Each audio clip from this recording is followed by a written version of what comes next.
السلام علیکم ورحمۃ اللہ وبرکاتہ۔ محترم ناظرین، آج کا جو ہمارا ٹاپک ہے بڑا ہی ضروری اور اہم ہے کہ مطالعہ کیسے کیا جائے۔ اسکول سے کام ملا، اب اس کو تیار کیسے کرنا ہے، یا پھر اس کے علاوہ آؤٹ آف سلیبس مطالعہ کرنا ہے تو کیا طریقہ کار ہے، آج سماعت فرمائیں۔ مطالعہ کرنا ایک فن ہے۔ وہ طلباء جو اس فن سے آگاہ ہوتے ہیں وہ کم محنت سے زیادہ نمبر حاصل کر لیتے ہیں۔ ہمارے ہاں اکثر طلباء اس فن سے آگاہ نہیں، کسی کو مطالعہ کرنا ہی نہیں آتا، اسٹڈی کرنے کا پتہ ہی نہیں سرے سے، جس کی وجہ سے زیادہ محنت کے باوجود ان کی تعلیمی کارکردگی کی تسلی بخش نہیں ہوتی۔ کبھی کسی اکیڈمی میں چلے گئے، کوئی اکیڈمی جوائن کر لی، گھر والے اعتراض کرتے ہیں ہم نے اپنے بچوں کو بڑی محنت کرائی، رات 12-1 بجے تک باہر کے پڑھتا ہے، صبح بھی پڑھتا ہے، ٹیوشن بھی جاتا ہے، لیکن پھر بھی نمبر نہیں ملتے۔ ان میں زیادہ جو فالٹ ہوتا ہے مطالعہ کرنا ہی نہیں آتا، ان کو پتہ ہی نہیں ہوتا کہ مطالعہ کیسے کریں، اسٹڈی کیسے کریں۔ اگر آپ اسٹڈی کے اصولوں سے آگاہ ہو جائیں، واقف ہو جائیں تو آپ بھی کم محنت سے زیادہ نمبر حاصل کر سکتے ہیں۔ مطالعہ کرتے وقت اہم ترین چیز یہ ہے کہ آپ پرسکون، پر اعتماد، چاق و چوبند، الرٹ رہیں۔ مطالعہ کے لیے بھرپور توجہ کے ساتھ پرجوش ہوں۔ آپ پرسکون ہوتے ہیں تو مطالعہ کی رفتار بہت بڑھ جاتی ہے۔ ذہنی دباؤ کی صورت میں فرد کی توجہ متاثر ہوتی ہے اور کچھ سمجھ نہیں آتا، اس سے یادداشت بھی متاثر ہوتی ہے اور گھنٹوں پڑھنے کے بعد بھی فرد کچھ حاصل نہیں کرتا۔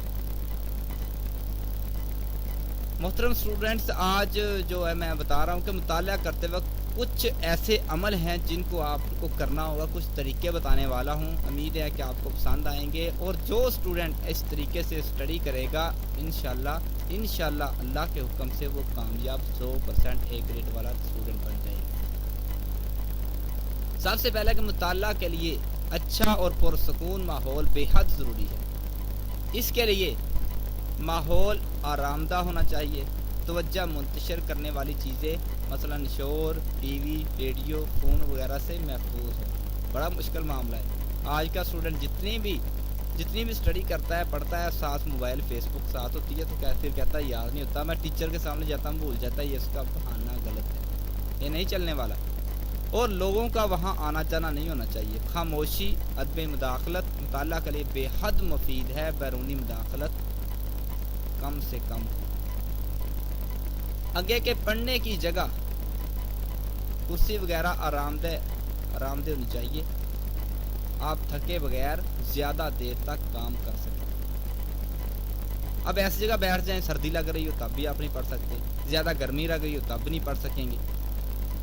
جس جگہ پہ بیٹھے ہیں نیچے سے جگہ صاف نہیں ہے، تنگی ہو رہی ہے، چونٹیاں ہیں، کیڑے مکوڑے ہیں، تب بھی نہیں پڑھ سکیں گے۔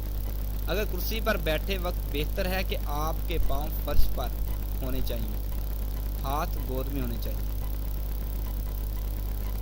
یہ بہت اچھا طریقہ ہے، اس طریقے سے پڑھو گے انشاءاللہ آپ کا اسٹڈی کرنے کا جو وقت ہے ضائع نہیں جائے گا۔ آگے دماغ اگرچہ پورے جسم کا صرف 2% ہے، مگر جسم کو کل آکسیجن کا 20% استعمال کرتا ہے۔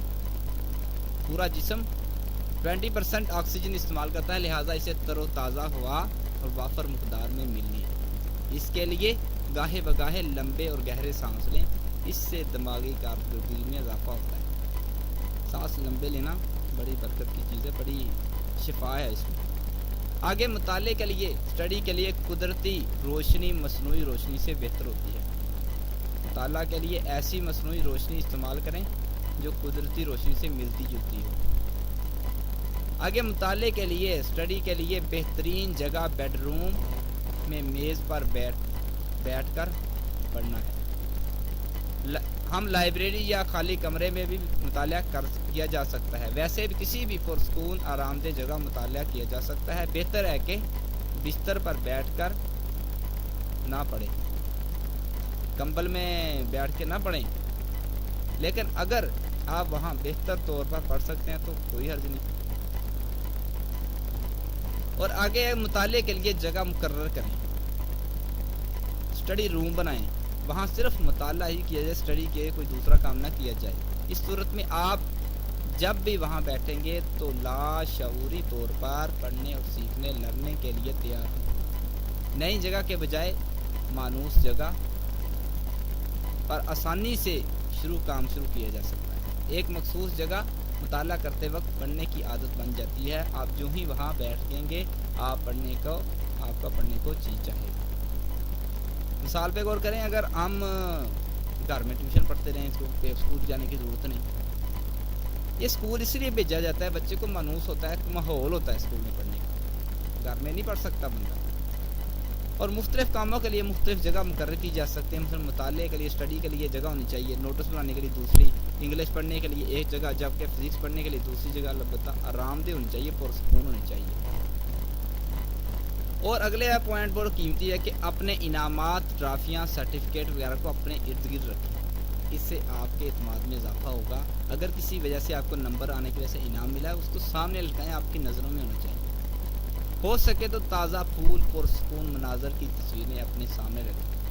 سبزہ پھول دیکھ کر فرد فرحت و تازگی محسوس کرتا ہے۔ اس میں اپنے سامنے گلدستے کے علاوہ کوئی اچھی چیزیں، بڑی بڑی تصاویر رکھنی ہونی چاہیے، جو پرندوں کی ہونی چاہیے، پودوں کی ہونی چاہیے۔ مجھے بھی اس سے میں جب دیکھتا ہوں نا، سر سبز و شاداب والا کا سکون ملتا ہے۔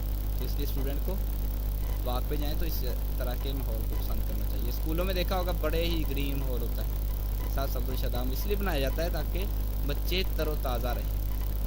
اور پڑھائی کے دوران جو ہم کام نہیں کر سکتے، بڑا مشکل ہے ہمارے لیے، موبائل فون کا استعمال نہ کریں۔ میں کہتا ہوں اپنے پاس بھی نہ رکھیں، کوشش کریں اس دوران جس ٹائم پڑھ رہے ہیں موبائل اپنے سے دور رکھیں۔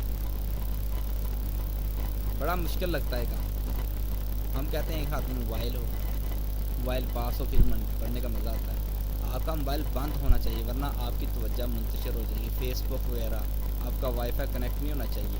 میں کہتا ہوں سرے سے موبائل بند کریں، جس سے تعلیمی خرچ نہیں ہوگا، آپ کو پڑھنے میں آسانی ہوگی۔ پڑھائی کے دوران آپ کو جس چیز، مثلا ڈکشنری، پین، پینسل، مارکر، ربڑ، پینسل، تراش وغیرہ کی ضرورت پڑ سکتی ہو تو آپ کے پاس موجود ہو، ورنہ انہیں حاصل کرنے میں وقت ضائع ہوتا ہے۔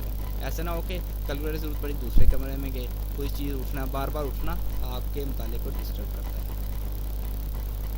محترم، پڑھائی کے لیے وقت بھی مقرر کریں، ٹائم ٹیبل بنائیں۔ ٹائم مینجمنٹ بہت ضروری ہے۔ اس وقت پڑھائی کے علاوہ کوئی دوسرا کام نہ کریں۔ پڑھائی کے لیے اپنا روزمرہ ٹائم ٹیبل بنائیں۔ آج کس مضمون کو کتنا پڑھنا ہے، ٹائم ٹیبل کی پابندی کریں۔ آگے کے مطالعے کے وقت آپ پرسکون ہوں، ہر قسم کے ذہنی دباؤ، ٹینشن سے آزاد ہوں۔ سکون کی کیفیت میں سیکھنے، لرن کرنے کے رفتار کو تیز ہوتے پرسکون ہونے کے لیے پڑھائی شروع کرنے سے پہلے یہ مشق کریں۔ جسم کو ریلیکس کریں اور ڈھیلا چھوڑیں، اور 10 لمبے سانس لیں، اور اس سے آپ کو سکون ملے گا۔ اور آنکھیں بند کر کے کسی خوبصورت سکون دینے والی چیز کا تصور کریں، کسی پسندیدہ تفریحی سیر یا کسی فطری قدرتی منظر کا تصور کریں۔ پرندوں کی خوبصورت آوازوں کا تصور، بہتے گنانے چشموں اور ندی نالوں کا تصور، خوبصورت بادلوں کا تصور، آسمان اور پہاڑوں پر سائے کا تصور، ساحل سمندر پر خوبصورت لہروں یا ڈوبتے سورج کا تصور۔ ایسے مری کے پیارے پیارے علاقے جنہوں نے سیر کی ہے، اس کو تصور میں لائیں تو آپ کو تر و تازگی ملے گی۔ اس سے آپ جب اسٹڈی کرو گے آپ فریش ہوگے تو اسٹڈی کرنے میں بہت اچھا لگے گا۔ یہ تھے آج تک کے آپ کو اسٹڈی کرنے کے چند طریقے کہ کن قوانین پر عمل کر کے آپ اچھی طرح اسٹڈی کر سکتے ہیں، اپنے اسکول سے ملے ہوئے ہوم ورک کر سکتے ہیں۔ امید ہے کہ آپ کو پسند آیا ہوگا۔ بہت شکریہ ناظرین کا۔ اللہ حافظ۔